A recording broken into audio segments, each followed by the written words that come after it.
ہمارے سامنے ہے، ایک اس میں دلیل عامی ہے اور ایک دلیل برہانی ہے۔ حدیث نمبر 6 کتاب التوحید کی الکافی میں، وہ قدیم اور حادث سے مربوط ہے، کیونکہ اگرچہ حدوث کا تذکرہ نہیں ہے لیکن قدیم کے مقابلے میں حدوث آتا ہے۔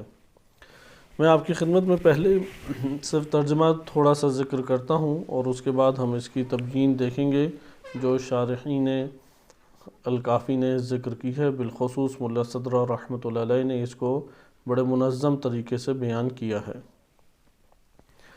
امام صادق علیہ السلام کی خدمت میں زندیق آیا اور اس نے کہا کہ امام صادق علیہ السلام کے فرمان میں امام علیہ السلام نے ساری اس کی گفتگو سنی، تو پھر فرمانے لگے امام صادق علیہ السلام، لا یخلو قولک، تمہارا جو یہ کہنا ہے انہما اثنان، کہ دو خدا ہیں یا دو قدیم ہیں، کیونکہ قدیم کو ایک نوع مترادف شمار کیا جاتا تھا خدا کے۔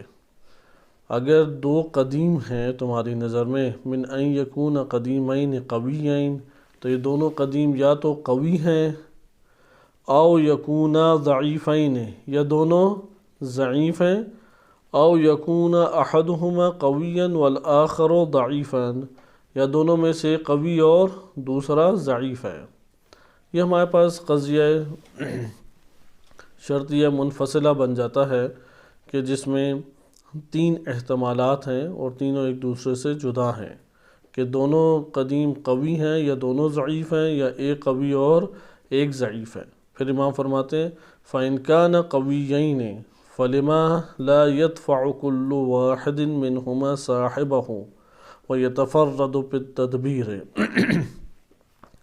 کہ اس جگہ پہ چونکہ یہاں سے ہمیں پتہ لگتا ہے کہ آغاز میں چونکہ روایت وہ قوی اور ضعیف ہونے کے اعتبار سے رد کر رہی ہے اور بعد میں قدیم ہونے کے اعتبار سے رد کرے گی، لہذا اس میں امام فرماتے ہیں کہ اگر ان دونوں میں سے ہر ایک جو ہے وہ قوی ہے، دونوں قوی ہیں، تو پھر ان میں سے ایک دوسرے کو کیوں دور نہیں کرتا اور تدبیر تنہا طور پہ نہیں کرتا۔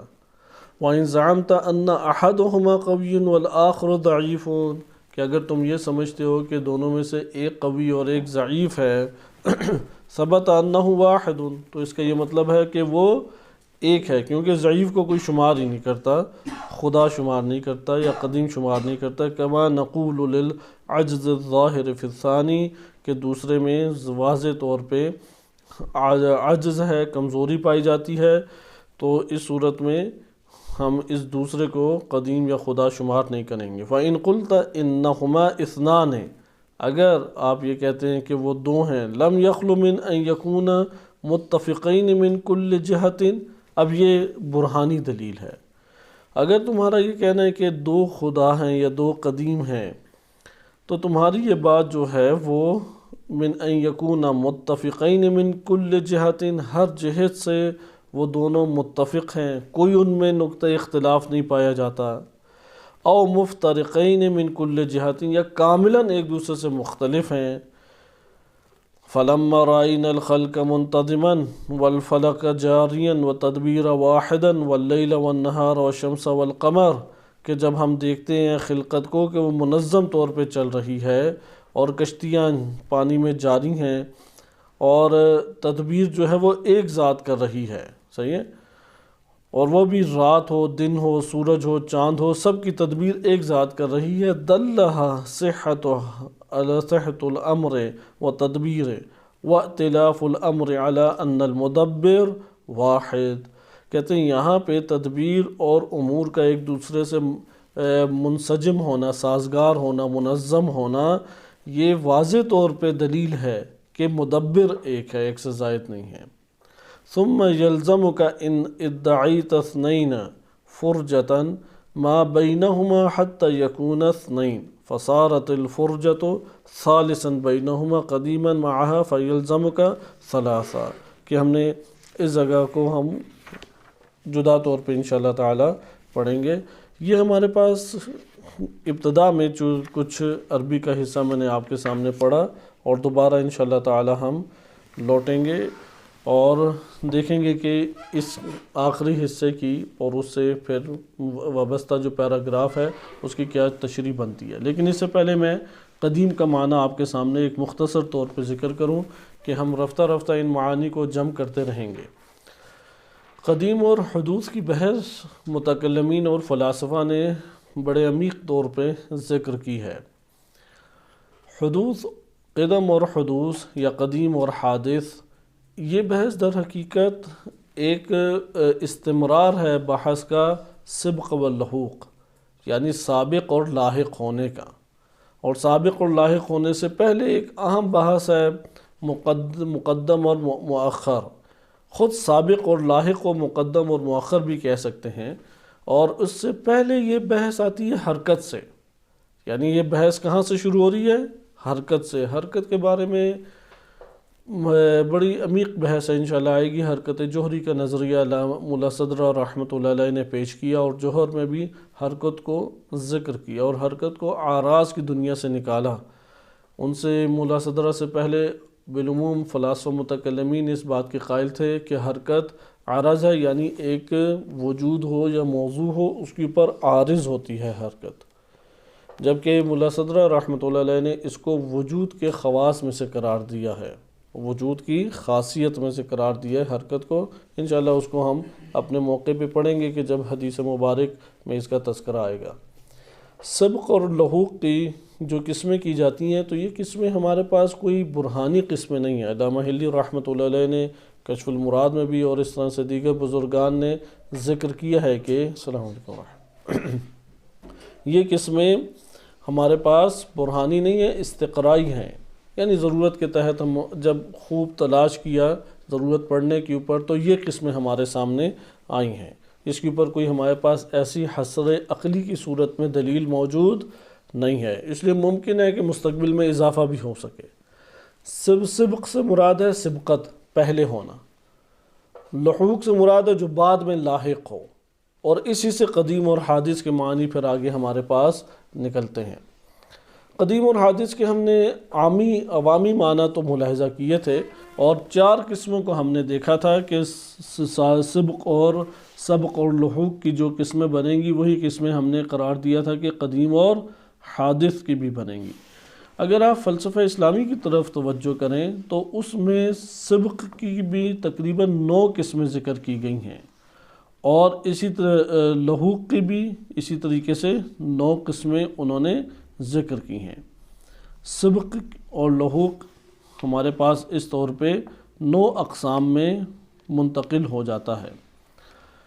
البتہ اس طرح توجہ رہے کہ تقدم اور تاخر اور سبق اور لحوق ان دونوں میں کوئی فرق نہیں ہے، ایک ہی چیز ہے. تقدم جو پہلے ہو اسی کو سبق کہتے ہیں یا سبق کہتے ہیں، سابق ہونا.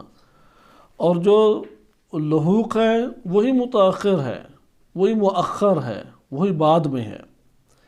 یہ مطالب ہمارے پاس یہ مفہوم فلسفی کے طور پہ ہمارے سامنے آتے ہیں.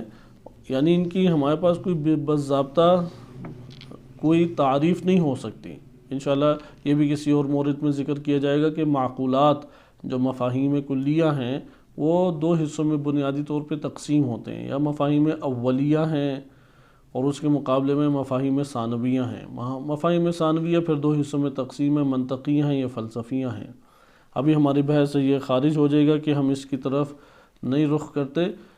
سبق اور لحوق وہ مفاہیم ثانویہ میں سے ہیں، فلسفیہ ثانویہ فلسفیہ.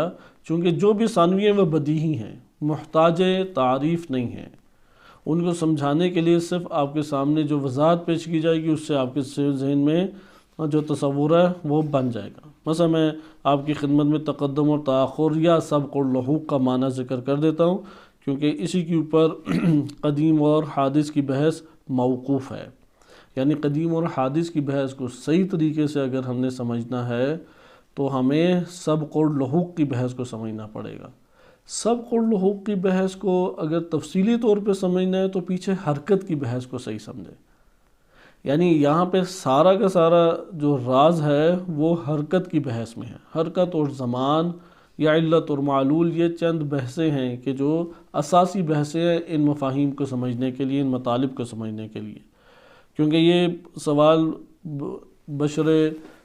بشریت کی ذہن میں قدیم سے ہے، اور آج بھی یہ سوال بہت بڑے پیمانے پہ ابھرا ہوا ہے کہ آیا یہ کائنات ہمیشہ سے ہے اور ہمیشہ رہے گی یا نہیں، کوئی بنانے والا ہے؟ اگر کوئی قدیم ہے، اگر ہم اس کائنات کو کہہ دیں تو کئی قدیم کا ہونا لازم آئے گا۔ وہ قدیم کا لفظ استعمال کرتے ہیں، ہمیشگی رکھتے ہیں۔ تو یہاں پہ پھر ایک اختلاف برپا ہو جاتا ہے متکلمین اور فلاسفہ کے۔ متکلمین قدیم کی اصطلاح کا اطلاق فقط اور فقط اللہ سبحانہ وتعالیٰ پہ کرتے ہیں، غیر اللہ پہ قدیم کا لفظ استعمال نہیں کرتے، اور اس کو خلاف اسلام سمجھتے ہیں، کفر سمجھتے ہیں کہ ذات باری تعالیٰ کے علاوہ کسی کو قدیم کہا جائے۔ لیکن فلاسفہ آ کے اس جہان، اس عالم کو قدیم کہہ دیتے ہیں، اس جہان کو بھی قدیم شمار کرتے ہیں، لیکن اس معنی میں نہیں جو متکلمین نے ذکر کیا۔ ادھر پھر ہمارے پاس گفتگو جدا ہو جاتی ہے۔ ہم ڈائریکٹ قدیم پہ ہی آئیں گے، زیادہ تیزی وہ نہیں پڑھیں گے سب قر لحوق، تاکہ یہ بحث ہماری اپنے طور پہ سامنے رہے۔ لیکن میں سب قر لحوق کا صرف مفہوم، یعنی تقدم اور تاخر کا مفہوم بیان کر کے قسموں کے نام لے کے اپنی بحث پہ ابھی ہم منتقل ہو جاتے ہیں۔ جہاں تک اس کے مفہوم کا تعلق ہے تو یہ مفاہیم فلسفیاں ہیں، واضح یہ مفاہیم ہیں۔ وہ شے کہ جو سبقت رکھتی ہو، متقدم ہو، اسے متقدم کہیں گے، یعنی جو شے پہلے ہو، جس شے کا وجود پہلے ہو یا کسی پہلو سے وہ پہلے ہو، تو جو پہلے ہے وہ کیا کہلائے گا؟ سابق، یا جو پہلے ہے وہ کیا کہلائے گا؟ متقدم، اور جو اس کے بعد ہے مؤخر، متأخر یا لاحق کہلائے گا۔ اچھا، یہاں پہ مفہوم تقدم اور تأخر جو ہے، یا اسی طریقے سے اقرب و ابعد، قریب اور بعد، قریب اور دور، یہ معنی بھی اسی طریقے سے ہمارے سامنے آ جاتے ہیں۔ اس کی اقسام کی طرف اگر آپ آئیں تو رفتہ رفتہ اقسام میں اضافہ ہوا۔ ابن سینا کی حد تک شیخ الرئیس نے 5 قسمیں ذکر کی تھیں، پھر میر داماد، سید داماد، بہت بڑی شخصیت محمد باقر داماد آئے ہیں، انہوں نے ایک اور قسم کا اضافہ کیا اور سبق دہری کا اضافہ کیا۔ 6 ہمارے پاس ہو گئیں۔ 2 کے ملا صدرہ نے اضافہ کیا، اور یہ ہمارے پاس اس طریقے سے 8 ہو گئیں قسمیں، اور کل 9 ہمارے پاس قسمیں ہیں۔ یہ 9 قسموں کے میں نام آپ کی خدمت میں لے دیتا ہوں، کیونکہ جو قسمیں تقدم و تاخر، تقدم کی بنیں گی وہی تاخر کی بنیں گی، یا جو قسمیں سبق کی بنیں گی وہی قسمیں ہمارے پاس لحوق کی بنیں گی۔ سبق کی قسمیں دیکھیں، تقدم اور تاخر میں ہمارے پاس ملاک بھی یہی ہے۔ ملاک اور قسم، ملاک کے اوپر قسم کا نام ہے، معیار کے اوپر قسم کا نام ہے۔ پہلی قسم ہے تقدم و تاخر رتبی۔ تقدم تاخر رتبی، رتبے کے اعتبار سے ایک پہلے ہے اور ایک بعد میں ہے۔ دوسری ہمارے پاس ہے تقدم تاخر شرفی، شرف کے اعتبار سے۔ مثال کے طور پہ اگر بیٹا ہے، بیٹا پہلے ہے یا باپ؟ کون ہے مقدم؟ مقدم باپ ہے، بیٹا مؤخر ہے، لاحق ہے، وہ سابق ہے۔ لیکن اگر بیٹا عالم ہے اور باپ جاہل ہے تو پھر کس کو تقدم حاصل ہے شرف کے اعتبار سے؟ بس یہ شرف کہلائے گا کہ بیٹا استاد کے عنوان سے یا عالم کے عنوان سے شرف رکھتا ہے۔ تقدم و تاخر شرفی۔ تقدم و تاخر زمانی، تقدم اور تاخر زمانی، زمان کے اعتبار سے یہ بہت اہم ہے، یہ ہماری بحث سے وابستہ ہے۔ تقدم اور تاخر زمانی، زمان کو مد نظر رکھتے ہوئے، مثلا ایک شخص 40 سال کا اور ایک شخص ہے 20 سال کا، کون مقدم ہے زمانے کے اعتبار سے؟ 40 سال والا، اور وہ مؤخر ہے۔ زمانہ ہمارے پاس اس میں معیار ہے۔ اس کے بعد ہمارے پاس معیار طبع آ جاتی ہے۔ تقدم و تاخر طبعی، طبع انسانی آپ کہہ لیں، یا طبع طبیعت۔ 5ویں قسم آ جاتی ہے تقدم و تاخر علی، علت اور معلول سے۔ علت ہمیشہ مقدم ہے یا مؤخر ہے؟ مقدم ہے، اور معلول ہمیشہ مؤخر ہے، یہ بھی ہمارے لیے بہت اہمیت کی حامل اس میں سے، کیونکہ ہم نے 4 کا انتخاب کیا تھا، گزشتہ درس میں ذکر کیا۔ چھٹی ہمارے پاس ہے تقدم و تاخر تجاہر، تجاہر کے عنوان سے، جوہر ہونے کے عنوان سے، ہاں تجاہر، یا آپ اسے جوہری بھی کہہ لیں، تجاہری، تجاہری، الف نہیں ہے، الف کے بغیر ہے، تا جیم واو ہا را۔ 7ویں قسم ہمارے پاس آ جاتی ہے تقدم و تاخر دہری، جو میر باقر داماد رحمۃ اللہ علیہ نے اضافہ کیا۔ 8ویں اور 9ویں ملا صدرہ رحمۃ اللہ علیہ نے اضافہ کیا تقدم و تاخر بالحقیقہ اور تقدم تاخر بالحق۔ اب اس کو انشاءاللہ تعالیٰ کسی اور مورد میں ہم آہستہ آہستہ پڑھیں گے، اس کو ذہن نشین کریں، ہمیشہ یاد کریں کہ ایک ہمارے پاس رتبے کے اعتبار سے ہو گیا، دوسرا ہمارے پاس شرف کے اعتبار سے ہو گیا، ان کی کوئی مشکل بھی نہیں ہے۔ جیسے میں نے عرض کیا کہ یہ مفاہیم بدیہی ہیں، واضحات میں سے ہیں، اس لیے اس کو آپ کی خدمت میں بیان کیا جائے تو آپ فوراً اسے سمجھ بھی لیں گے۔ ایک تقدم و تاخر زمانی ہے، زمانے کے اعتبار سے ہو گیا، البتہ زمانے کے اعتبار سے جب زمان کو ہم ڈسکس کریں گے تو وہ بہت دقیق ہو جائے گی بحث، لیکن اس اعتبار سے کوئی مشکل نہیں ہے۔ تقدم اور تاخر کے دائرے میں زمانے میں کوئی مشکل نہیں ہے، بعض چیزیں ہیں کہ جو پہلے رونما ہوئی ہیں وہ تقدم رکھتی ہیں، جو بعد میں ہوئی ہیں وہ مؤخر ہیں۔ اچھا، اسی طریقے سے ہے تب، تقدم و تاخر طبعی۔ تقدم و تاخر طبعی جو ہے یہ قسم ہے کہ جو علت ناقصہ سے مربوط ہے، کہ علت ناقصہ موجود ہے اور جو متاخر ہے وہ معلول ہے۔ اس کو انشاءاللہ تعالیٰ اپنے جگہ بعد میں پڑھیں گے۔ تقدم تاخر طبعی کے بعد ہمارے پاس آ جاتا ہے تقدم تاخر علی۔ تقدم تاخر علی کہ اگر علت تام ہے تو وہ حتماً و حتماً اپنے معلول کے اوپر کیا ہے؟ کاملاً مقدم ہے۔ اس کے بعد ہمارے پاس آ جاتی ہے تقدم تاخر تجوہری یا محوی بھی کہہ سکتے ہیں، صحیح، اسے محوی سے بھی آپ تعبیر کر سکتے ہیں۔ جیسے کہ آپ دیکھتے ہیں کہ ماہیت انسان ہے، ماہیت انسان کب بنتی ہے؟ جب جنس اور فصل ہو، صحیح ہے۔ اگر آپ مان لیں کہ الانسان حیوان ناطق، بس حیوان ناطق پہلے ہے یا انسان کی ترکیب پہلے ہے، انسان کا ہونا پہلے ہے؟ کون پہلے اس میں موجود ہے؟ آپ کے کیا ذہن میں آتا ہے؟ یعنی ماہیت کے اجزاء پہلے ہوتے ہیں یا خود اجزاء سے مرکب صورت میں جو نمایاں ہوتی ہے ماہیت وہ ہمارے سامنے پہلے ہوتی ہے؟ جی، اگر اجزاء نہیں ہوں گے تو ترکیب کیسے ہوگی؟ یقیناً اجزاء پہلے ہیں، تو اجزاء ماہیت مقدم ہیں، پہلے ہیں کس کے اوپر؟ بذات خود ماہیت کے اوپر۔ یہ تجوہری ہو گئی۔ تقدم تاخر دہری، یہ میر داماد رحمۃ اللہ علیہ نے اسے ذکر کیا تھا، اور اس کے بعد بالحقیقہ آ جاتی ہے، اور پھر بالحق ہے کہ ہم ان تینوں کو فی الحال ابھی ترک کرتے ہیں تاکہ اپنی بحث میں لوٹ سکیں۔ یہاں پہ جو سوال ابھارا جاتا ہے دو قدیم ہونے کے حوالے سے، بحث میں ہم اپنے آگے اور آہستہ آہستہ اس کو ربط دیں گے، دوبارہ یہ بحث لوٹ کے آئے گی آگے جب حرکت کی بحث آئے گی یا دوبارہ قدیم کی بحث آئے گی، حادث کی بحث آئے گی، کیونکہ اصولاً تو چاہیے تھا کہ جب ہم نے یہ باب اور چیپٹر شروع کیا تھا اور پہلی حدیث کے آغاز میں ہی، کیونکہ شیخ محمد بن یعقوب کلانی رحمۃ اللہ علیہ نے اس چیپٹر کا نام کیا رکھا ہے الکافی کے کتاب التوحید کے، اس باب کا نام رکھا ہے حدوث العالم، تو حدوث کی تشریح کی جاتی، کسے کہتے ہیں حدوث؟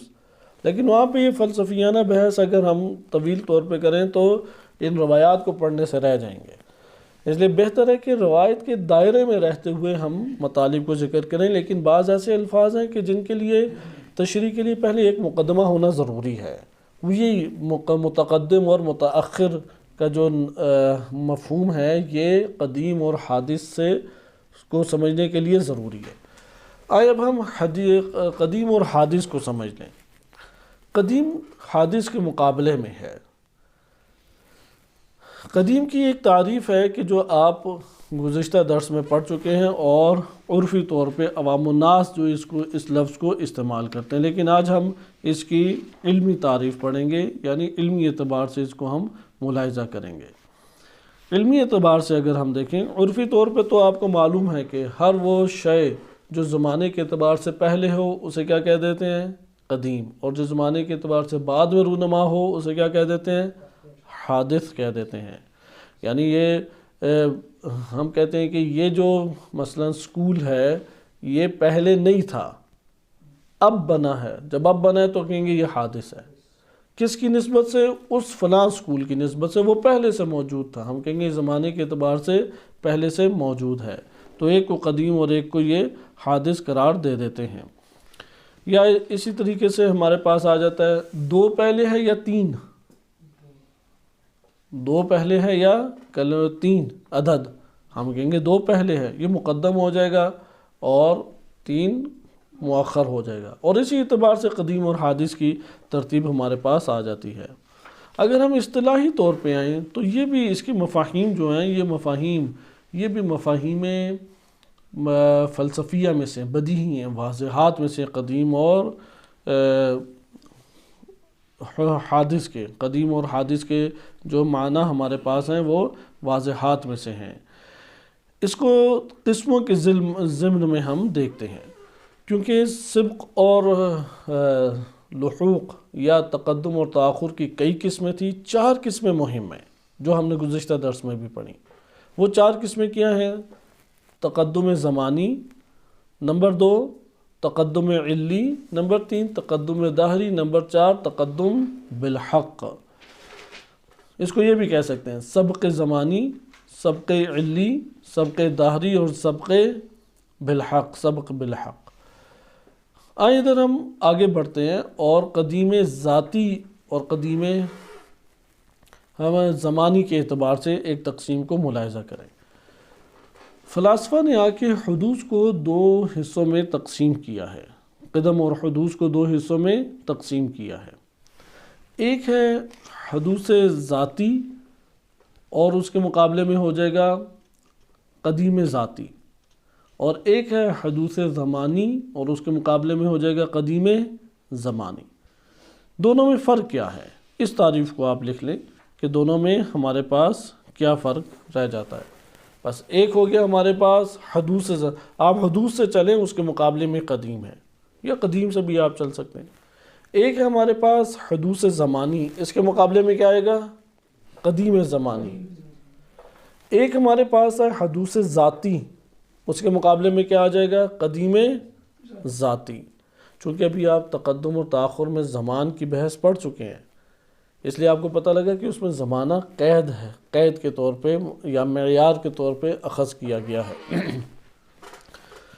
حدوث زمانی سے مراد یہ ہے کہ ایک شے زمانے کے اعتبار سے معدوم رہی ہو، اس کے بعد حادث ہوئی ہو، یعنی مسبوق الوجود بالعدم زمانی ہے۔ ایک شے کا وجود وہ معدوم رہا ہو کسی زمانے میں اور اس کے بعد وہ پھر حاصل ہوا ہو، یعنی عدم جو ہے وہ زمانی، زمانہ اس کے اندر ہمارے پاس معیار کے طور پہ ہے، یعنی ایک شے وجود کے اعتبار سے پہلے نہیں تھی، پہلے زمانے میں نہیں تھی اور اب وجود میں آ گئی ہے، اسے ہم کیا کہیں گے؟ حدوث زمانی کہیں گے۔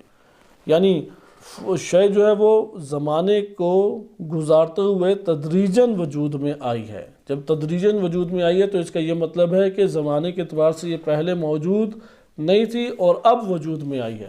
مثال کے طور پہ ایک درخت موجود نہیں تھا پہلے زمانے میں، اب وہ بیج جو ہے پل بڑھ کے وقت گزارتے ہوئے نشو و نما پا کے ایک پودا اور ایک درخت بن جاتا ہے، تو ہم کہیں گے یہ زمانے کے اعتبار سے حدوث زمانی ہے۔ اس کے مقابلے میں ہے قدم زمانی۔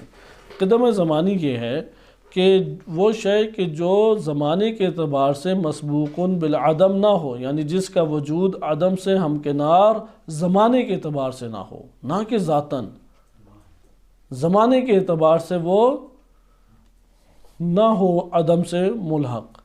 ممکن ہے کہ ذاتی طور پہ ایسی شے ہو وہ کہ جس کو وجود دیا گیا ہے، لیکن اگر آپ نے زمانے کو مد نظر رکھنا ہے تو کوئی زمانہ ایسا نہیں ہے جب کہیں گے یہ نہیں تھا، کوئی زمانہ ایسا نہیں ہے کہ آپ یہ کہیں کہ یہ نہیں تھا۔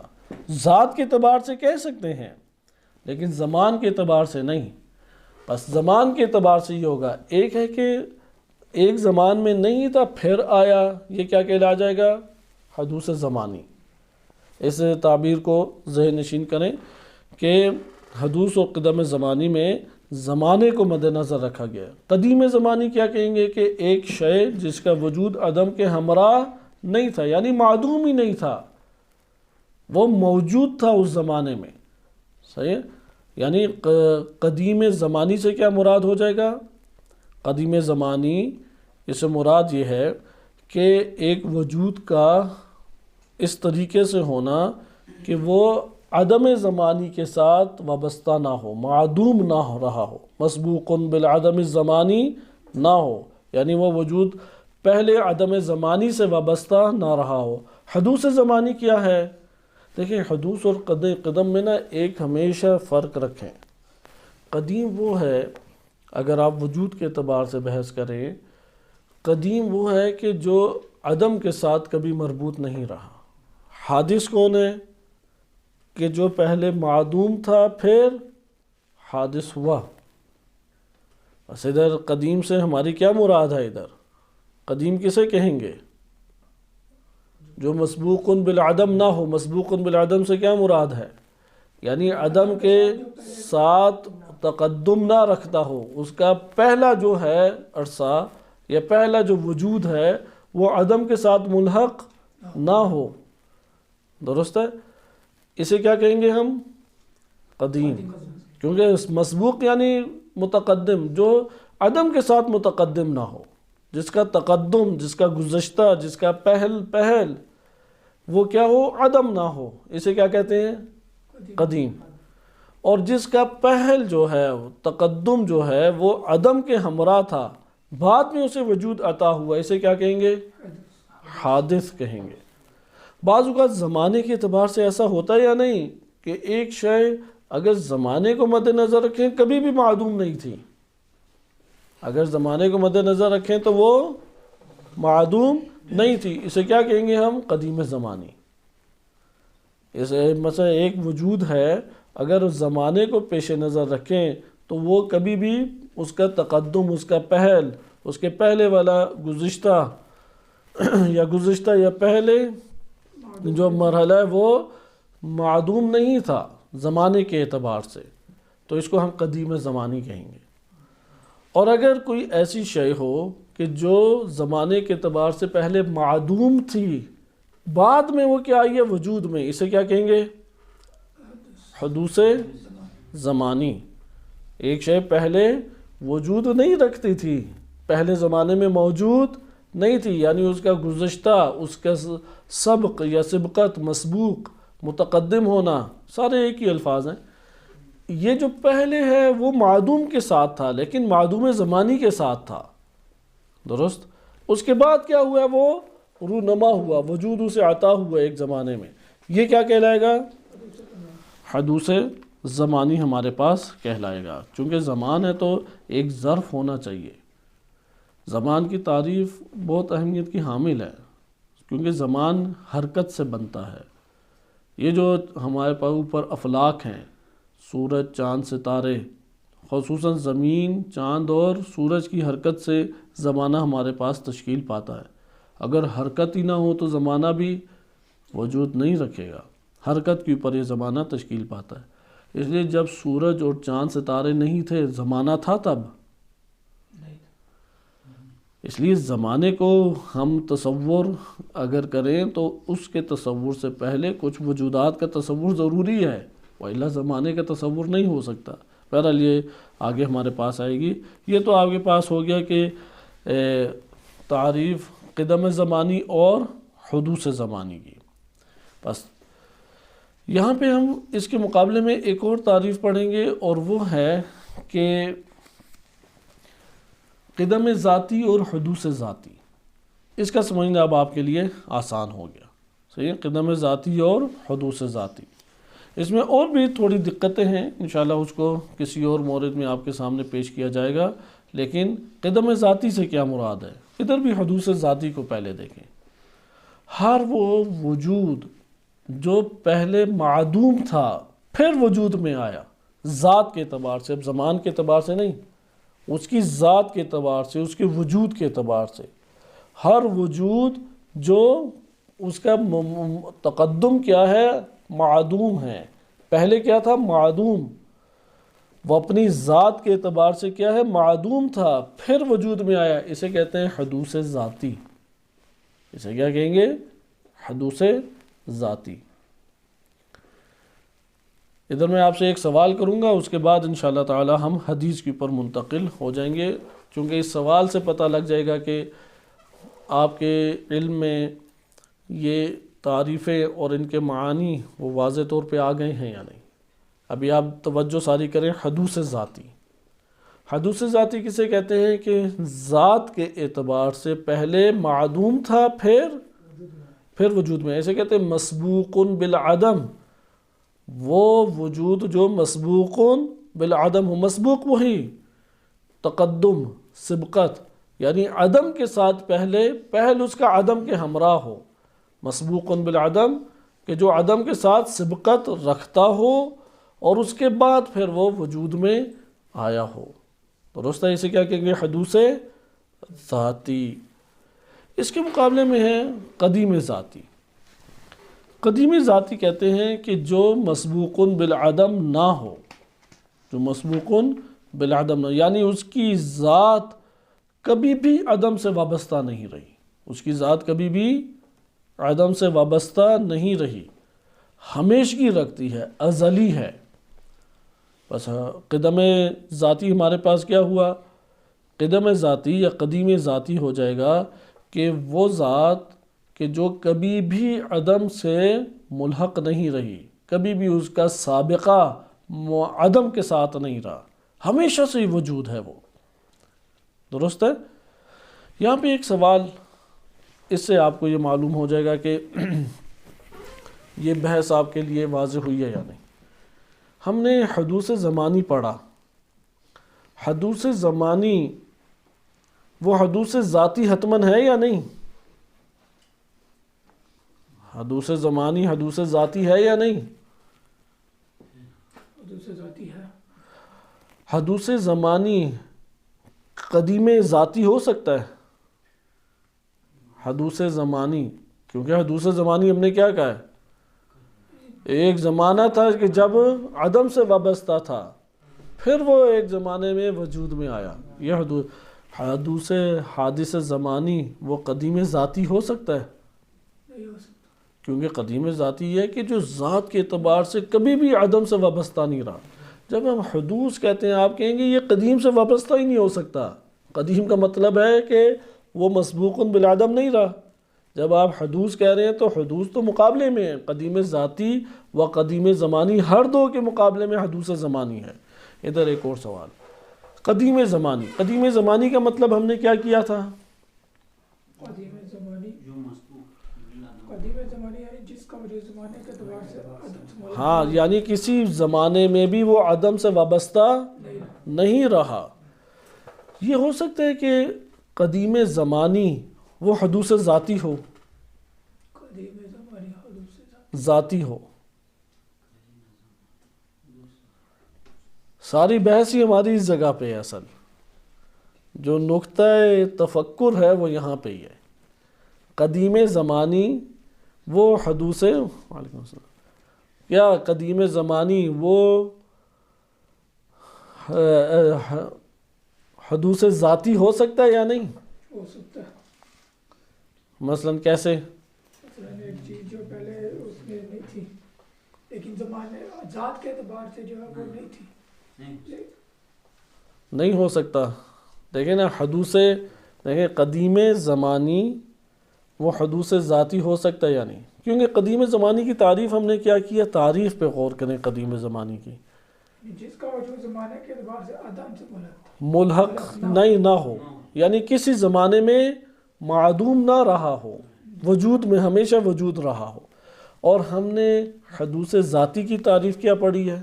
وجود کے اعتبار سے پہلے موجود نہیں تھا، بعد میں جو اپنی ذات میں پہلے عدم سے وابستہ تھا پھر وجود میں آیا، ایسا ہے یا نہیں؟ عدم پہلے معدوم تھا ذات کے اعتبار سے، پھر وجود میں آیا۔ اب جب وجود میں آ گیا ہے تو ممکن ہے کہ زمانہ نہ ہو، تب بھی وہ وجود تھا یا نہیں؟ پھر جب زمانہ آیا تو وجود تھا یا نہیں؟ اس اعتبار سے کیا نتیجہ نکلا؟ عدم زمانی ہے۔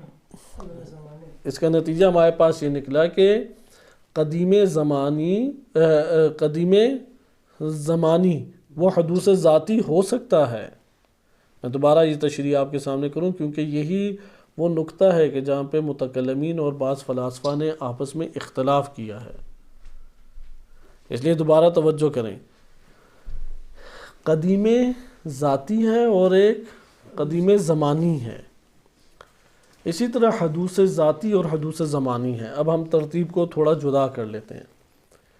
ہم نے یہ عرض کیا کہ قدیم زمانی وہ ہوتا ہے جو کسی زمانے میں معدوم نہ رہا ہو، اور حدوث ذاتی کا ہم نے یہ معنی کیا کہ جس کی ذات پہلے معدوم رہی ہو پھر وجود میں ہو، جو ذات کے اعتبار سے عدم سے وابستہ تھا پھر وہ وجود میں آیا۔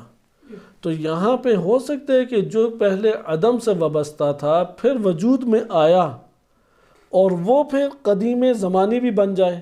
ہو سکتا ہے، کیسے ہو سکتا ہے؟ زمانے کے اعتبار ہاں، چونکہ جب تک زمانہ نئی تشکیل اللہ تعالیٰ نے دیا تھا، جب سورج چاند ستارے تھے ہی نہیں اور اس شے کا وجود تھا، تو وہ قدیم زمانی تو ہے لیکن حدوث ذاتی ہے، حدوث ذاتی ہے۔ لیکن جب زمانہ بن گیا تو وہ پہلے سے ہی موجود تھا، تو اب زمانے کے اعتبار سے اسے قدیم زمانی کہا جائے گا۔ لیکن بعض ایسے وجودات ہیں جن کو اللہ تعالیٰ نے جب جامع وجود پہنایا تو وہ زمانے کے اندر پہنایا، وہ حدوث ذاتی بھی ہیں اور وہ حدوث زمانی بھی ہیں۔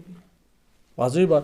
یہاں پہ اصل میں سوال یہ پیدا ہوتا ہے، یہ جہان جو اللہ تعالیٰ نے خلق کیا یہ کب سے ہے؟ ما سوی اللہ کو کہتے ہیں عالم، عالم یعنی اللہ کا غیر، چاہے ائمہ اہل بیت علیہ السلام ہوں، انبیاء علیہ السلام ہوں، فرشتے ہوں، یا یہ ساری کی ساری کائنات، ما سوی اللہ یہ کب سے ہے؟ ادھر بنیادی اختلاف اس طریقے سے آ جاتا ہے، کیا کبھی ایسا دور تھا اللہ تھا کچھ اور نہیں تھا؟ اللہ تھا اور کچھ بھی نہیں تھا؟ متکلمین اس بات کے شدت سے قائل ہیں کہ ایسا تھا، کان اللہ ولم یکن معہ، اللہ تھا اور کوئی شے اس کے ہمراہ نہیں تھی۔ روایات اہل بیت علیہ السلام میں بھی اس طرح کے کلمات متعدد جگہوں پہ آئے ہیں۔ یہاں پہ فلاسفہ آ کے کہتے ہیں کہ اگر آپ ان کلمات سے یہی معنی مراد لیتے ہیں کہ زمان کے اعتبار سے، تو زمان خود خلقت ہے، یہ تو آپ دو خداؤں کے قائل ہو جائیں گے۔ آپ کہتے ہیں اللہ تھا اور کچھ نہیں تھا، تو یہ تھا زمان ماضی ہے یا نہیں؟ تو اس کا یہ مطلب ہے کہ اللہ اور زمان ماضی تھے،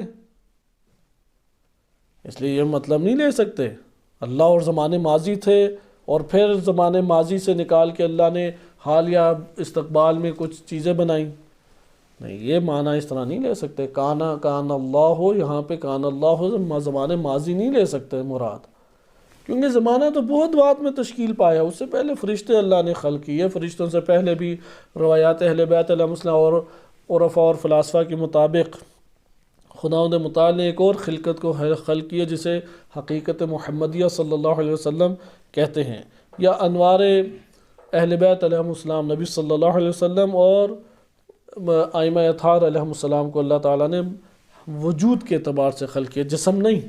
یہ جسم متاخر ہے، مرحلہ اس دنیا میں یہ مرحلہ ہے۔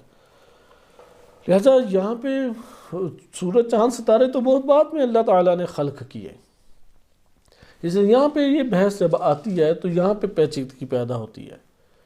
فلاسفہ اس بات کے قائل ہیں جب سے اللہ ہے تب سے عالم ہے، ممکن ہے یہ والا عالم نہیں، یہ سیارے چاند ستارے نہیں، لیکن خلقت ہے۔ جب سے اللہ ہے تب سے خلقت ہے، جہان ہے، عالم ہے۔ متکلمین کہتے ہیں یہ تو کفر ہے، یہ تو آپ دو ازلی کے قائل ہو گئے۔ وہ کہتے نہیں ہم ازلی کے معنی میں نہیں کہہ رہے، ہم کس بارے میں کہہ رہے ہیں؟ ہم کہہ رہے ہیں کہ قدیم زمانی ہے جہان، نہ کہ قدیم ذاتی ہے۔ قدیم ذاتی فقط اللہ کی ذات ہے، ذات باری تعالی ہے جو فقط اور فقط قدیم ہے، اور کوئی ذات بھی قدیم نہیں ہے ذات کے اعتبار سے۔ فقط اور فقط اللہ سبحانہ و تعالیٰ کی ذات اور اس کا وجود ہے کہ جو کبھی بھی عدم سے وابستہ نہیں رہا۔ اس کے بعد اللہ تعالیٰ نے نبی صلی اللہ علیہ وسلم کے وجود کو خلق فرمایا، روایات اہل بیت علیہ السلام اور احادیث اہل سنت میں بھی یہ آیا ہے۔ یا فلاسفہ کے مطابق اللہ تعالیٰ نے واسطہ فیض جو بنتی ہے ذات حقیقت محمدیہ صلی اللہ علیہ وسلم کو خلق فرمایا۔ اب یہ جو ذات ہے یہ خلقت اللہ کی ہے یا نہیں؟ لیکن ابھی سورج چاند ستارے تھے کہ زمانہ ہم کہہ سکیں؟ نہیں۔ فرشتے لے لیں حضرت جبریل علیہ السلام، کیونکہ اللہ نے پوری کائنات کو فرشتوں کے توسط سے خلق کیا، اور چلا بھی اللہ تعالیٰ فرشتوں کے ہی توسط سے ہے۔ یہ فرشتے وہی حیثیت رکھتے ہیں جو ہمارے جسم میں قوتیں ہیں حیثیت رکھتی ہیں۔ نفس انسانی کو قوت، دیکھنے کی قوت، چکھنے کی قوت، سننے کی قوت، سوچنے کی قوت، یہ قوت حاصل ہے نا، جو نفس کے اندر، نفس انسانی میں انسانی قوتوں کی نفس کے اعتبار سے حیثیت ہے، فرشتوں کی حیثیت اللہ سبحانہ و تعالیٰ کے اعتبار سے وہی ہے۔ اس لیے آپ ساری امور کو انجام دیتے ہیں، افعال کو انجام دیتے ہیں اپنی قوہ کے ذریعے سے، اور قوہ نفس کے کامل کنٹرول میں ہے، اس سے ہرگز جدا نہیں ہو سکتی۔ لیکن جدا بھی ہے لیکن جدا نہیں بھی ہو سکتی، اس مطلب کو دقت کیجیے۔ فرشتے اللہ جب خلق کی اللہ تعالیٰ نے زمانہ تھا، سورج چاند ستارے نہیں تھے، یہ تو بعد میں فرشتوں کے توسط سے اللہ سبحانہ و تعالیٰ نے خلق فرمایا۔ اب یہاں پہ آپ کیا کہیں گے؟ یہ فرشتے یا نور محمدی صلی اللہ علیہ وسلم یہ آیا قدیم زمانی ہیں یا نہیں؟ قدیم زمانی بنتے ہیں، اس عنوان سے قدیم کہتے ہیں عالم کو۔ فلاسفہ قدیم ذاتی نہیں کہتے، قدیم ذاتی تو شرک ہے، شرک اکبر ہے، کفر ہے۔ وہ کہتے ہیں قدیم زمانی ہے، ایک زمانہ تھا کہ جب یہ وجود تھا جب زمان بھی نہیں تھا۔ صحیح ہے؟ دوسرے ذاتی ہو جائے گا کس کے؟ یہ فرشتے اور یہ امام معصومین حدوث پھر ذاتی ہوں گے؟ حدوث ذاتی تو حتماً ہیں، حدوث ذاتی تو اللہ کا ما سوا سب کے سب حدوث ذاتی ہیں۔ یہ پہلے نہیں تھے، اللہ نے انہیں وجود دیا، اللہ نے انہیں عطا کیا وجود۔ جیسے کہ قرآن کی آیت بھی ہے، ربنا الذی اعطى كل شیء خلقہ ثم ہدی، ہر شے کو اللہ نے جامع خلقت پہنایا، ہمارا رب تو وہ ہے، اور پھر اس نے ہدایت دی ہر شے کو۔ لہذا حدوث ذاتی سارے ہیں، لیکن قدیم زمانی اور قدیم ذاتی کے اعتبار سے، قدیم ذاتی کے اعتبار سے اگر آپ دیکھیں تو فقط اللہ تعالیٰ کی ذات ہے، لیکن قدیم زمانی کئی مخلوقات ہو سکتی ہیں، جیسے اجساد عالیہ اہل بیت علیہ السلام، وہ حدوث زمانی ہیں، حدوث قدیم زمانی نہیں ہیں۔ پہلے یہ جسم نہیں تھے موجود، اس دنیا کا مرحلہ موجود نہیں تھا ان کے لیے، اللہ نے ان کا وجود خلق کیا۔ جیسے ابھی آپ عالم ذر میں پڑھتے ہیں، عالم ذر میں وجودات تھے یا نہیں؟ سورج چاند ستارے تھے تب؟ جب سورج چاند ستارے نہیں تھے، تو جب سورج چاند ستارے نہیں تھے تو اس کے بعد اللہ نے اسے خلق کیا، پھر زمین کو خلق کیا۔ یا ممکن ہے کہ اس کے علاوہ تعبیرات لے آئیں، ہم مصداق معین نہیں کرتے، ہم کلمات معین نہیں کرتے، ہم کہتے ہیں ایسا وجود ہو سکتا ہے کہ جو زمانے سے بھی پہلے ہو، ایسا ہو سکتا ہے نہیں، جو زمانے سے بھی پہلے وجود ہو وہ قدیم زمانی کہلائے گا۔ ممکن ہے حدوث ذاتی ہو۔ ہمارے پاس کیا دلیل ہے؟ عقلی دلیل بھی ہمارے پاس ہے، روایات اہل بیت علیہ السلام ہیں ہمارے پاس، کیونکہ فرشتے تو کسی زمانے میں اللہ نے خلق نہیں کیے، پہلے اللہ تعالیٰ نے بالخصوص یہ 4 فرشتے جو کہ سردار شمار ہوتے ہیں، جناب جبریل علیہ السلام، عزرائیل علیہ السلام، اسرافیل ہیں اور میکائیل ہیں، یہ اللہ سبحانہ وتعالیٰ نے پہلے خلقت کی، کیونکہ وہاں پہ اس طرح سے سورج چاند ستارے ہیں ہی نہیں۔ عالم عقل سے یہ بحث کرتے ہیں، عوالم کو تقسیم کرتے ہیں، پھر عالم عقل سے فرشتوں کا تعلق جوڑتے ہیں۔ دوسری طرف بابا یہ بھی تو کہتے ہیں نا کہ جو چیزیں اس مادی کائنات میں موجود ہیں ان کی حقیقت جو ہے ادھر بھی ہے۔ حقیقت اپنی جگہ پہ ہے نا، وہ برزخ میں، برزخ سے اوپر برزخ سے اوپر معنی ہے. برزخ سے اوپر ہم نے کہا تھا کہ شکل و شمائل نہیں ہے فلاسفہ کے مطابق. بہرحال ابھی ہم اس کو دیکھیں گے. برزخ میں ابھی کل کے پڑھا کہ شکلیں ہیں لیکن ان کا وہ یعنی وزن اور یہ وہ تو برزخ متوسط ہے نا، فرشتوں کا تعلق برزخ نہیں، اس سے بالا عالم عقل سے، عالم قیامت سے ہے فرشتوں کا تعلق. ادھر سے اسی لیے عقول بھی کہتے ہیں. فلسفی اصطلاح میں فرشتوں کا کیا نام ہے؟ عقول. صحیح ہے، عقول مفارقات سے تعبیر کرتے ہیں. عقول بھی کہتے ہیں. کیوں عقول کہتے ہیں؟ کیونکہ عالم عقل سے تعلق رکھتے ہیں. عالم عقل میں اس طریقے سے ہمارے پاس زمان مکان موجود نہیں. زمان مکان یہ مادی جہان میں موجود ہے. اس کے بعد زمان مکان کی یہ صورت نہیں آتی، نہ اوزان ہے نہ حرکت ہے. حرکت سے زمان مکان بنتا ہے، اس کے بعد تو زمان مکان نہیں ہے. بہرحال یہ بحثیں آگے کی ہیں کہ انشاءاللہ روایات اہل بیت علیہ السلام کے ضمن میں ہم دیکھیں گے. لیکن ادھر آپ نے دقت سے قدیم ذاتی، قدیم زمانی، حدوث ذاتی اور حدوث زمانی کے معنی کو آپ نے ملاحظہ کیا. یہاں پہ ایک سوال رہ جاتا ہے، ٹھیک عالم جو ہے ہم عالم ما سوا اللہ لیں. اب عالم میں بہت ساری چیزیں ہیں. یہ جو جہان ہم دیکھ رہے ہیں تو بلا شک و شبہ حدوث زمانی ہے. لیکن بعض ایسے مخلوقات تھیں اللہ تعالیٰ نے خلق کی کہ جو قدیم زمانی ہیں، قدیم ذاتی نہیں ہیں. حدوث ذاتی ہیں لیکن قدیم زمانی ہیں. دونوں کا اطلاق ان کے اوپر ہوتا ہے. عالم اسی طریقے سے ہے. عالم کو اس سے تعبیر کیا جاتا ہے. پھر یہ کہا جاتا ہے جب سے اللہ ہے تب سے عالم ہے. اس سے کیا مراد ہے؟ اس سے مراد ہے جو آپ علی پڑھ چکے ہیں، سبقت، السبق و لحوق علی یا تقدم و تاخر علی پڑھ چکے ہیں. علت پہلے معلول سے ہمیشہ، ایسا ہے یا نہیں؟ تو یہاں پہ ہم یہ کہیں گے کہ وہاں پہ معلول ہے، علت اللہ تعالیٰ کی ذات ہے. صحیح ہے. یہاں پہ آ کے فلاسفہ، چونکہ ایسا ہو سکتا ہے کہ علت تام ہو اور معلول صادر نہ ہو، یعنی آگ لگ جائے اور آگ کے لگنے کے بعد معنی کوئی موجود نہ ہو اور اس سے ایک شے وابستہ ہو تو اس تک حرارت نہ پہنچے. ہو سکتا ہے یا نہیں ہو سکتا؟ یہاں پہ وہ سوال، چونکہ مثال دی ہے، یہ مثال قابل مناقشہ نہیں ہے. جو مخالفین ہوتے ہیں سوچے سمجھے بغیر مثال پہ حملہ کر دیتے ہیں. ابراہیم علیہ السلام کی دفعہ تو آگ ٹھنڈی ہو گئی تھی. ادھر تو وہاں پہ اللہ تعالیٰ نے کوئی معنی ایجاد کیا کہ تاثیر نہ ہو. اللہ تعالیٰ خود معنی ہے. ہم نے تو کہا معنی نہ ہو تو تب ہے. وہاں پہ تو اللہ سبحانہ و تعالیٰ نے آگ کو حکم دیا کہ وہ نہ جلائے. صحیح ہے. مثال میں بحث نہیں ہوتی، مثال معنی سے قریب کرنے کے لیے ہوتی ہے. علت ہو معلول نہ ہو، علت تام، علت ناقص کی بات نہیں ہے. علت تام ہو اور معلول نہ ہو، ایسا ہو سکتا ہے. پھر معلول علت سے جدا ہو سکتا ہے. یہ احکام انشاءاللہ علت اور معلول کے ہم ایک موقع پہ آ کے پڑھیں گے. ائمہ اہل بیت علیہ السلام نے تفصیل سے ان چیزوں کی طرف اشارہ کیا ہے. یہ جو کتاب التوحید ہے یہ اسی وجہ سے ہمارے معاشرے کے اندر رائج نہیں کیا جا سکا کہ بہت عمیق ہیں اس کے مطالب. ہم تو فلاسفہ کی سطح کے اوپر ممکن ہے کہ کچھ مسائل حل کر لیں، وہ اس سے بھی آگے کے مطالب ہیں. یہ مطالب اس سے آگے کی دنیا کے اہل بیت علیہ السلام، ان کے جو معارف ہیں اور مطالب ہیں وہ اس سے آگے کی دنیا کے ہیں. لیکن ہم اپنے ظرفیت کے مطابق جو ائمہ علیہ السلام نے اشارہ کی ہے اس کو ہم انشاءاللہ مطالعہ کریں گے. لیکن اس جگہ پہ چند مسائل ہمارے لیے حل ہو گئے. ہم جب کہتے ہیں کہ عالم قدیم ہے تو فلاسفہ کی مراد قدیم ذاتی نہیں ہے. کیا ہے؟ قدیم زمانی ہے. عالم کے اندر بھی پھر مراحل ہیں. عالم کا کچھ حصہ تو حدوث زمانی بھی ہوگا نا. ہم اس حصے کی بات کریں جو قدیم زمانی ہے. نمبر 2، جب ہم یہ کہتے ہیں جب سے اللہ ہے تب سے عالم ہے، جہان ہے، تو ہماری اس سے یہ مراد نہیں ہے کہ 2 ازلی ہو گئے، 2 اول ہیں، 2 مبدا ہیں. نہیں، یہ چونکہ کلمات دینی ہیں. نہیں، ازلی فقط اللہ کی ذات ہے.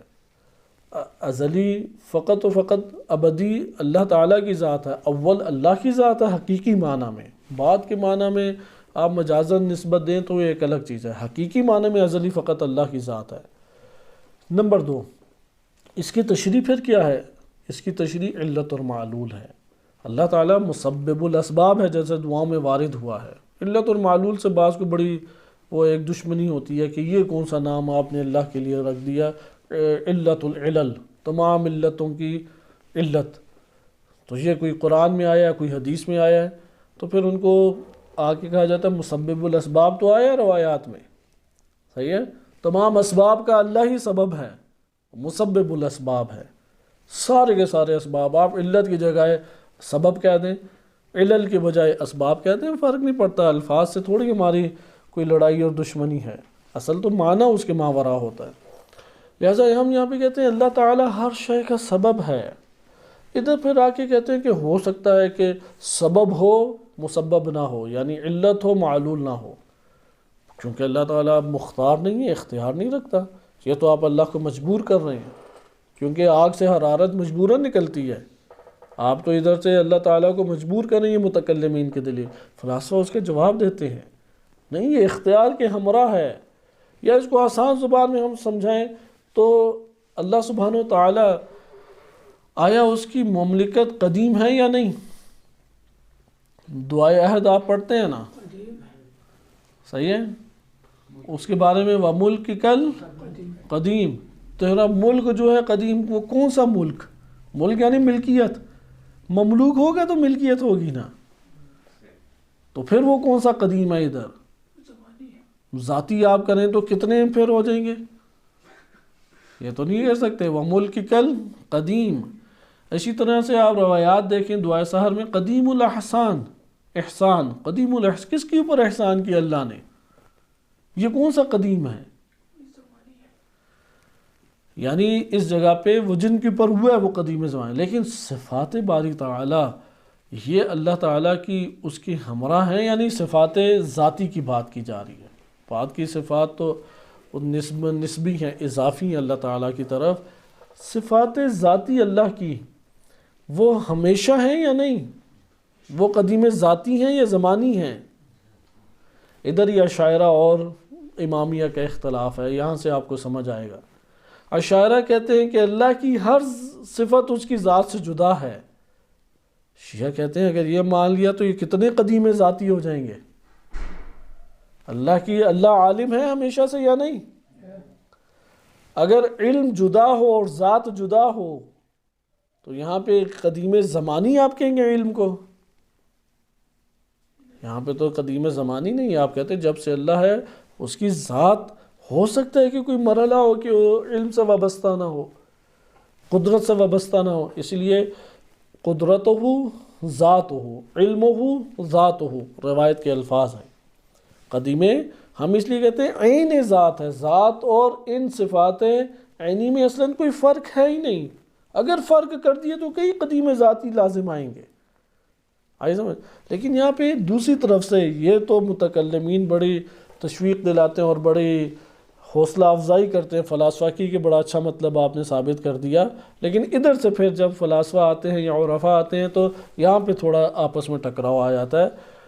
فلاسفہ اور عرفاء کہتے ہیں کہ اگر اللہ عالم ہے، اللہ قادر ہے، تو پھر اس کے آثار ہونے چاہیے یا نہیں؟ وہ یہ کہتے ہیں آثار ہوں گے تو پھر یہی بات بن جائے گی جو ہم کہہ رہے ہیں، جب سے اللہ ہے تب سے اس کی مملکت ہے، تب سے اس کی مخلوق ہے، صحیح ہے؟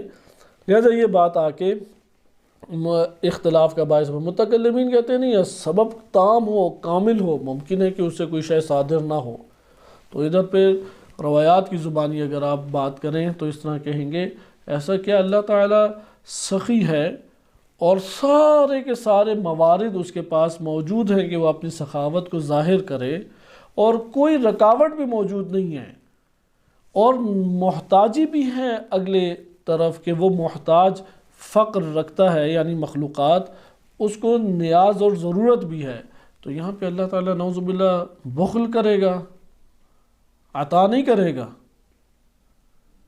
یا عطا کرے گا؟ اگر عطا نہ کرے تو کون سی صفت سے ملحق ہم قرار دیں گے؟ اور بخل سے اللہ کو کسی بھی نقص سے ملحق نہیں قرار دے سکتے، لہذا حتماً و حتماً اللہ سے ایک شے صادر ہوگی۔ یعنی اگر ہمیں کوئی شے اس دنیا میں عطا نہیں ہوتی، اس میں نقص ہماری طرف سے ہے، نہ کہ اللہ کی طرف سے ہے۔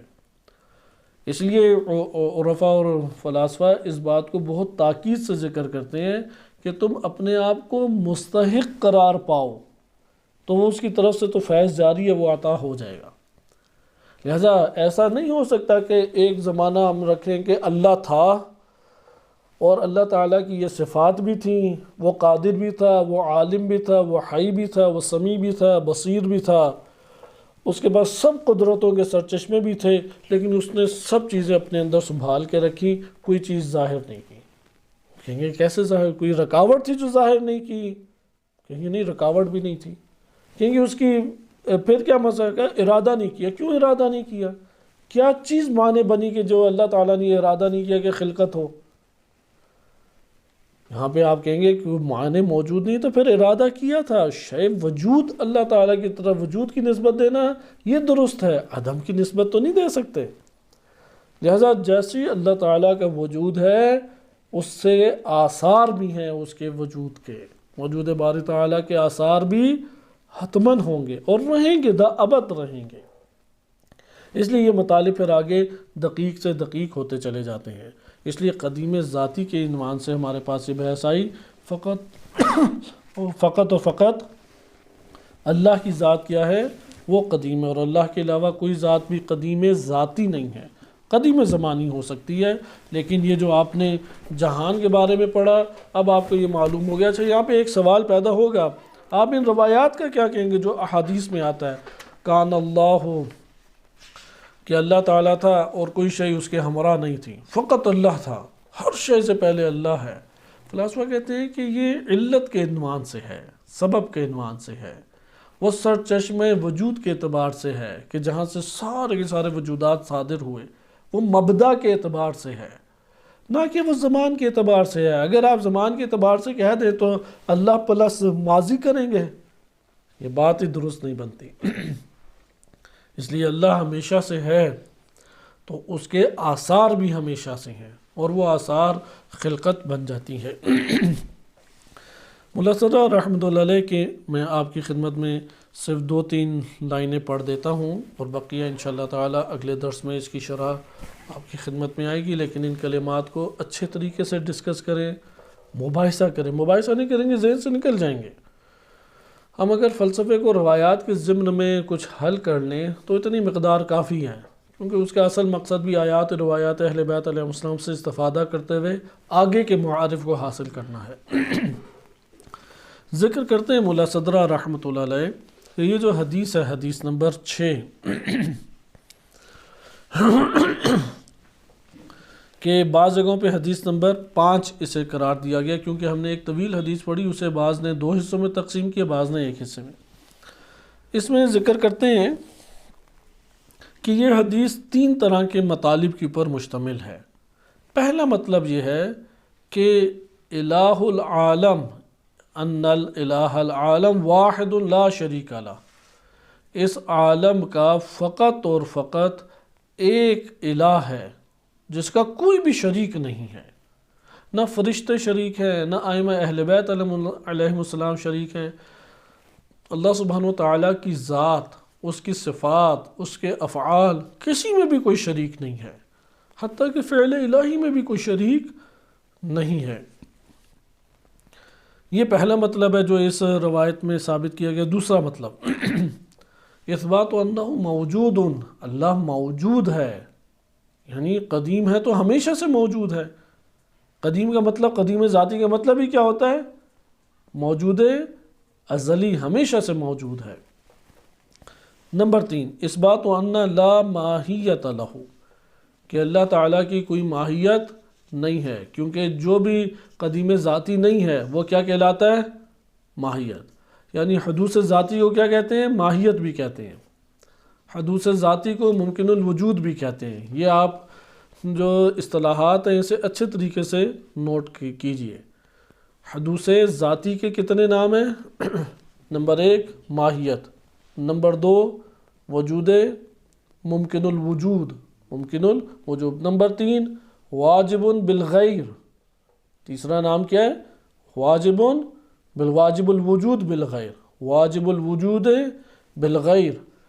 یہ اصطلاحات ہیں، ان اصطلاحات کے معنی کو اگر آپ نہ لیں، اس لیے یہ جنہوں نے فلاسفہ کے اوپر تنقیدیں بیجا تنقیدیں کی یا عرفا کو کفر کے فتوے لگائے ہیں، وہ اصلاً الف بے سے بھی واقف نہیں ہے صحیح طریقے سے۔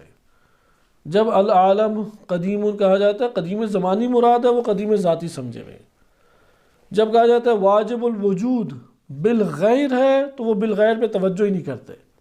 بالغیر یعنی حدوث ذاتی. قدیم ذاتی کو کہتے ہیں واجب الوجود بالذات.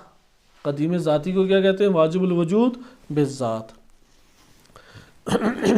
پھر ادھر ذکر کرتے ہیں 3 مطلب ہے. پہلا جو مطلب ہے اس میں 2 دلیلیں موجود ہیں. پہلا مطلب کیا تھا؟ اس جہان کی یہ حدیث جو ہے نا عمیق حدیث ہے.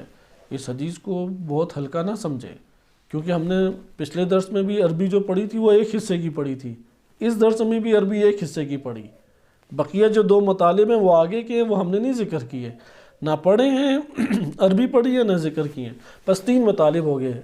الہ العالم کتنے ہیں؟ پورے جہان کا کون ہے؟ الہ وحدہ لا شریک لہ. نمبر 2 انہ موجود موجود ہے. نمبر 3 لا ماہیت لہ، اس کی کوئی ماہیت نہیں ہے. آج پہلے کے اوپر کہ الہ العالم واحد لا شریک لہ، وہ واحد ہے، کوئی شریک نہیں ہے. اس کے اوپر 2 دلیلیں پیش کی ہیں اس روایت میں امام صادق علیہ الصلوۃ والسلام نے. پہلی دلیل ہے مشہور، عامی مشہور، عوامی دلیل ہے. اس دلیل کو آپ کہہ سکتے ہیں دلیل اقناعی یا دلیل عوامی. اور دوسری ہے دلیل برہانی. دوسری دلیل کیا ہے؟ خصوصی ہے یعنی خاص اور برہانی ہے. جو عامی دلیل ہے اس کو آپ دیکھیں، اس میں امام نے فرمایا کہ دیکھو اگر 2 قدیم ہوتے. اب ادھر ایک سوال، یہاں پہ جو زندیق نے آ کے کہا اور پھر امام علیہ السلام نے اس کے جواب میں کہا کہ یکونا قدیمین قویین، ادھر قدیمین سے مراد قدیم ذاتی ہیں یا زمانی؟ کیا ہے ہمارے پاس آپ کے ذہن میں آتا؟ قدیم ذاتی ہیں یا زمانی؟ 2 اگر قدیم ہوتے اور دونوں قوی ہوتے یا دونوں ضعیف ہوتے یا دونوں میں سے ایک قوی اور ایک ضعیف ہوتا، یہ 3 احتمال امام نے پیش کیے. تو تم جب 2 قدیم کہتے ہو ان 3 میں سے تو بات خالی نہیں ہوگی. تو ادھر 2 قدیم جو ہیں یہ قدیم ذاتی کے معنی میں ہے، قدیم زمانی کے معنی میں ہے. کیونکہ قدیم زمانی ہو تو جھگڑا ہی ختم ہو جاتا ہے. صحیح ہے؟ قدیم ذاتی کے معنی میں اصل میں وہ کہتے ہیں کہ ذاتاً وجود کے اعتبار سے قدیم ہے متعدد. تو امام نے کہا کہ تم جو متعدد قدیم لا رہے ہو وہ یا تو قوی ہیں دونوں یا 2 سے زائد کر لیں، یا ضعیف ہیں یا ایک قوی اور ایک ضعیف ہے. ان 3 سے خالی بات نہیں ہے. تو پھر امام فرماتے ہیں کہ تینوں کی تینوں صورتیں جو ہیں وہ باطل ہیں. جب تینوں باطل ہیں تو اس سے ثابت ہو جاتا ہے ایک الہ ہے. صحیح ہے؟ پھر ایک الہ ہے. یہ باطل کیسے ہوتی ہیں انشاءاللہ تعالی اس کو ہم اگلے درس میں ملاحظہ کریں گے. صلی اللہ علیہ سیدنا محمد وآلہ طاہرین.